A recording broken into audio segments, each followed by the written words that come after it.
Hello， 大家好，我係康華地產 Andy。今日咧，我嚟到深圳，同大家睇一個香港發展商項目。呢個項目咧，佢喺永湖地鐵站零距離翻到屋企嘅。呢個就係 A 出口啦。A 出口將來咧會有條天橋駁翻去小區嘅樓下嘅項目咧，佢嘅配套非常之豐富啊！除咗佢係地鐵口零距離翻到屋企之外咧，佢樓下仲有商場嘅配套同埋學校配套嘅喎。咁而家咧，我入去10樓部，同大家詳細去介紹下佢嘅區域位置先。OK， 咁而家介紹咧新世界188佢嘅交通同埋配套先啊。新世界188咧就喺永湖站地鐵口嘅旁邊零距離啊。OK， 永湖站呢個咧係6號地鐵線嚟嘅。咁我哋搭地鐵點樣翻口岸咧？永湖站去到老街站咧轉乘1號地鐵線，去到羅湖口岸時間咧就46分鐘。OK， 咁如果我哋想去蓮河口岸或者想去福田口岸咧，搭地鐵都去到嘅。兩個咧分別嘅時間都係56分鐘。OK， 咁如果最近過嚟咧就係蓮河口岸，搭的士過嚟啦，就30分鐘就可以到。搭兩個站咧9分鐘嘅時間就可以到大運站。大運站咧呢個係一個交通樞紐嚟嘅。OK， 咁佢將會在建當中嘅深大城際啦，就可以咧40分鐘直接去到深圳嘅寶安機場啦。到時咧搭國外或者咧國內嘅航線咧都非常之方便。喺大運站呢度咧，亦都會有直通巴士啊、永東巴士咧，翻去香港嘅唔同地方。OK， 直通巴士喺大運站可以翻到嚟香港。好啦，咁講完交通咧，講一講佢周邊嘅配套先。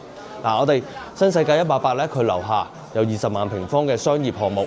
OK， 喺永湖站嘅對面啦，就有呢個星河嘅 Coco City 呢個商場，4.1萬方。OK， 咁喺我哋過兩個站大運站呢度咧，有星河高高 Park 呢個大型商場啦，山姆嘅會員店啦，都全部係開業㗎啦。咁我哋落去下邊咧，亦都會有個環江嘅天虹百貨，係啦，一個地鐵站環江站去到天虹百貨。咁購物買嘢咧，都講緊喺10分鐘內嘅距離啦，就會有唔同嘅商場已經係開咗業同埋在建當中㗎啦。咁除咗呢一啲之外咧，佢嘅教育資源咧亦都非常之豐富。我哋永湖站嘅旁邊啦，有呢個深圳嘅莫斯科大學。中學同埋小學咧，呢啲都係已經係用緊當中㗎啦。而喺我哋嘅旁邊，香港中文大學附屬嘅時俊學校咧，就在建當中。一完之後咧，將會係呢一個片區最大規模嘅一個學校嚟嘅。OK， 咁我哋醫療配套啦，分別就有我哋1.2公里嘅龍崗第3人民醫院，2.4公里嘅北京中醫藥大學深圳醫院，呢啲咧都已經係用緊，就可以用當中㗎啦。衣食住行咧都非常之方便。好，咁而家咧講下我哋項目嘅配套先。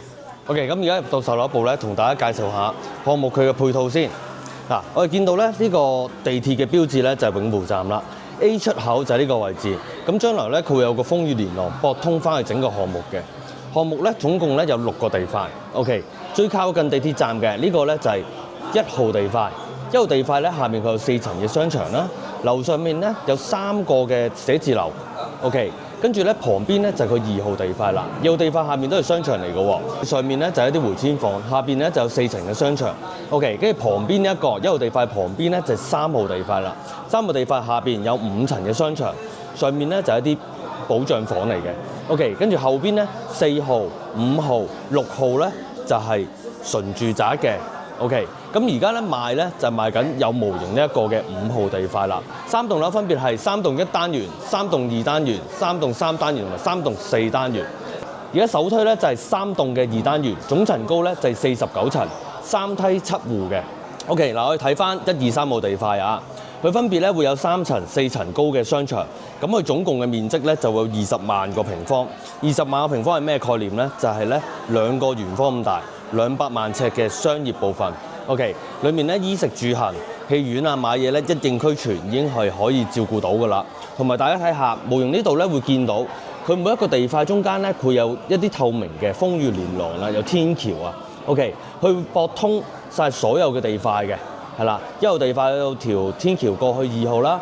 3號啦，3號會過去4號地塊啦，4號地塊咧都有條天橋咧過翻去我哋而家賣緊嘅5號地塊嘅，即係將來大家咧一落樓喺平台度就可以咧經過天橋咧行翻去地鐵站㗎啦，係啦。咁我亦都可以睇到啦，地圖上面模型上面呢一邊咧有一間學校嘅香港中文大學嘅附屬時俊學校。OK， 咁呢個咧已經係動我工在建當中㗎啦。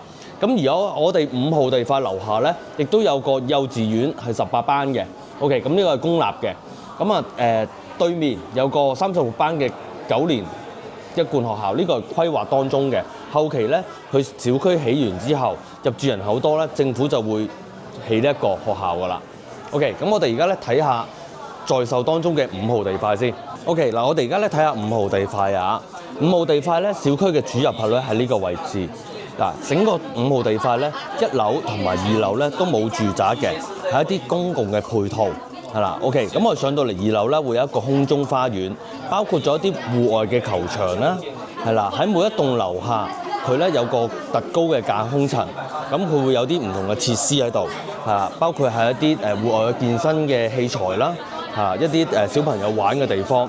OK， 咁我哋睇翻咧3棟2單元，首推呢一棟3棟2單元咧，佢總層高咧就係49層，3梯7戶嘅，係啦，戶型嚟講咧。喺76個平方咧，就後邊呢2間 ，OK， 跟住咧就3房嚟嘅 ，OK， 跟住咧就會去98個平方南北通咧，呢個就係4房單位，係啦，咁啊得一條嘅啫。跟住再向前望內園嘅話咧，有86個平方，有2間，佢就望翻3房2廁，係望翻內園嘅位置。跟住最後咧就係呢個方向啦。呢邊呢個方向咧，分別就有98個平方4房2廁，同埋114個平方4房2廁嘅。OK， 咁而家咧就同大家入去示範單位嗰度睇一睇先。OK， 咁而家首先同大家睇咧就76個平方3房1個洗手間嘅。OK， 咁由於呢個新世界188咧，佢係新規，得房率咧有97%，使用率97嘅。我哋入門口啦，左手邊咧佢有個鞋櫃嘅。嗱，呢個示範單位咧，佢會做咗一啲嘅裝飾，同埋有擺咗啲傢俬交樓咧，啲牆身嘅一啲裝飾牆啊，同埋可移動嘅傢俬咧係冇嘅。OK， 首先咧我入嚟睇下佢嘅廚房先。喺飯廳旁邊咧就係個廚房，佢呢度做咗少少裝修，有少少改動嘅。嗱，呢邊會有個推拉門 ，OK， 呢個位置咧就係佢嘅雪櫃位嚟嘅，大家可以擺翻個雪櫃喺度，單門雪櫃。咁佢示範單位咧就做咗個潛入式嘅設計 ，OK， 中意呢個設計咧可以照抄啦。OK， 76個方咧佢可以做到3邊嘅廚房啊。咁由於因為咧佢呢邊咧全部係贈送洗手盤，呢個位置咧全部係贈送嘅。我哋打開下邊嘅櫥櫃啦，就會見到咧，佢下邊嘅空間咧係用唔到嘅 ，OK。咁但係上面嘅台面同埋洗手盤咧一樣用到，因為係一個明廚啦，有窗嘅。廚房3件套，抽油煙機、煮食爐同埋呢個消毒碗櫃係有嘅 ，OK。睇完廚房啦，出嚟睇下廳啦。客飯廳開間係已經實尺同大家度咗啦，闊度咧就係3米，長度由廚房去到露台咧就6.1米嘅 ，OK。咁我哋由於呢個示範單位咧，佢做咗一啲嘅護牆板啊，咁所以咧可能個實際個深度、闊度咧會再大少少。我哋出嚟睇一睇個露台先。露台咧相當之闊嘅 ，OK。咁佢一個闊度咧同埋客廳一樣啦 ，OK。咁呢邊咧76個平方咧而家賣緊，佢就望翻出去咧就係望東北朝向嘅 ，OK。咁我哋可以睇航拍睇睇個景觀啦。而家咧我哋睇一睇佢嘅洗手間先。洗手間咧係一個正方形嘅設計啦。咁佢空間都相當之大，實用率高嘛97。座廁位旁邊咧就係佢淋浴間。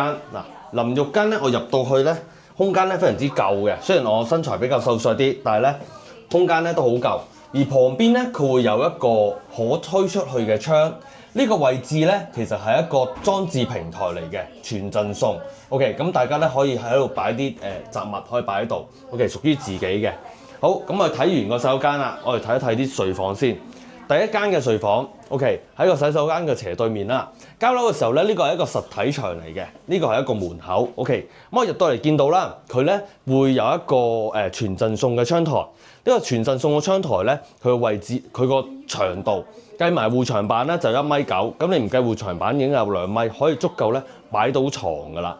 OK， 空間都相當之足夠。咁我哋睇第二間嘅客房。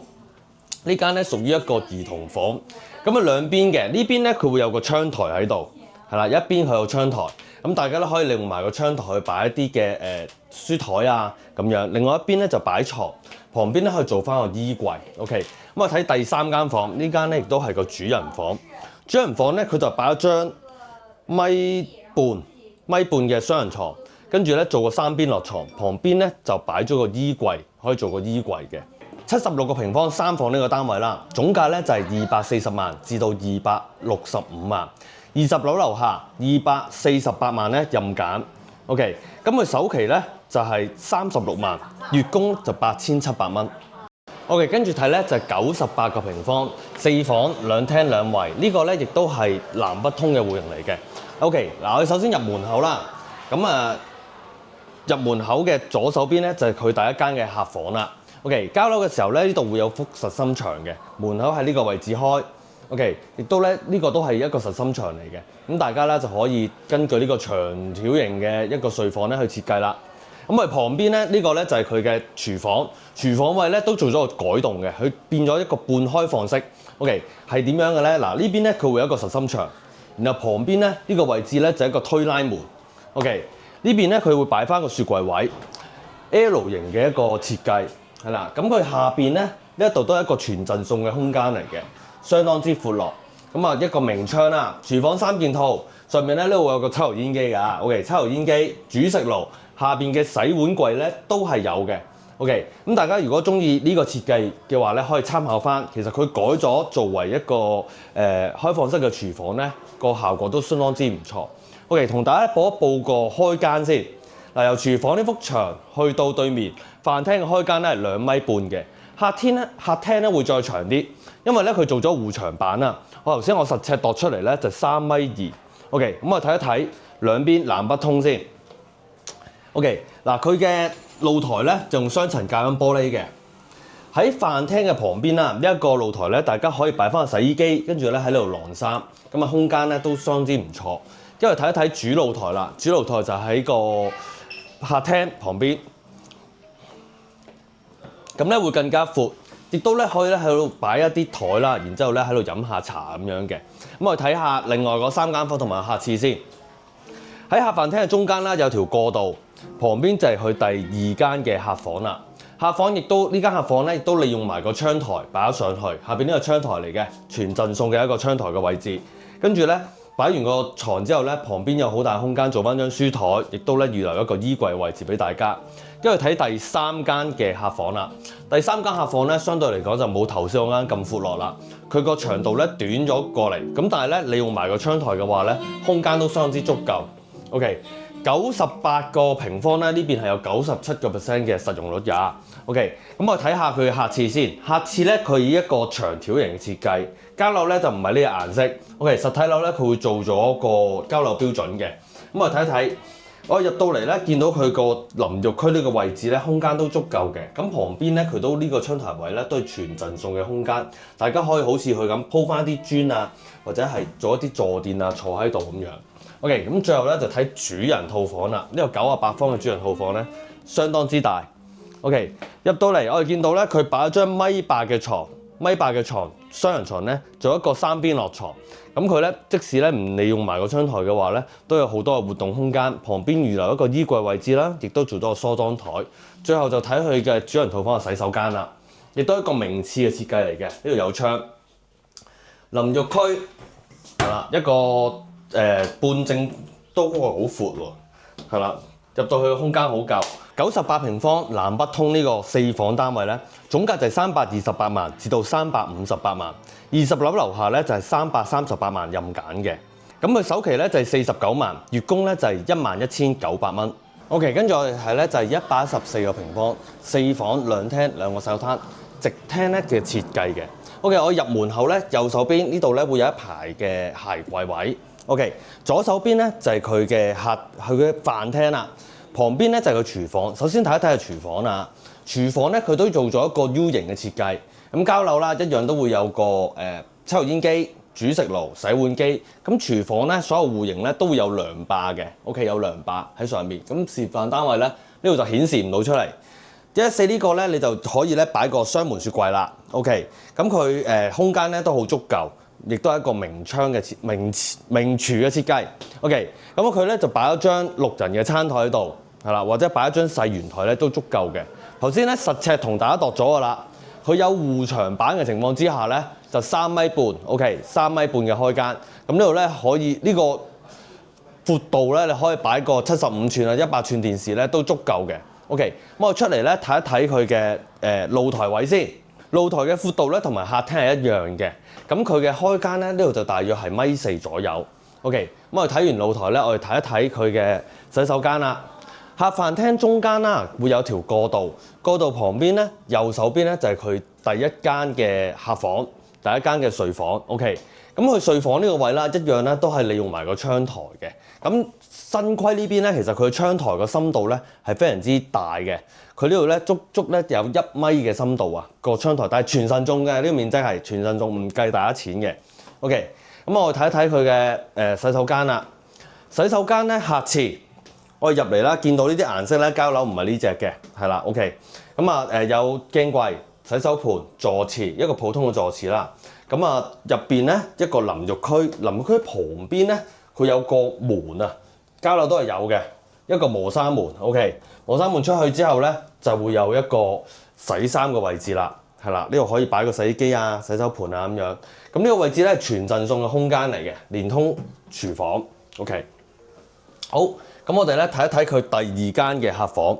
第二間客房咧就喺佢嘅旁邊嚟嘅。咁大家見到啦，呢間客房咧相對嚟講，佢個窗台位咧會比較少，只有咧角落頭一個細細嘅位置，係啦，比較正方形嘅呢間客房。大家可以咧做書房或者娛樂房咧都非常之好，啱啱好咧正方形擺麻雀台啊嘛。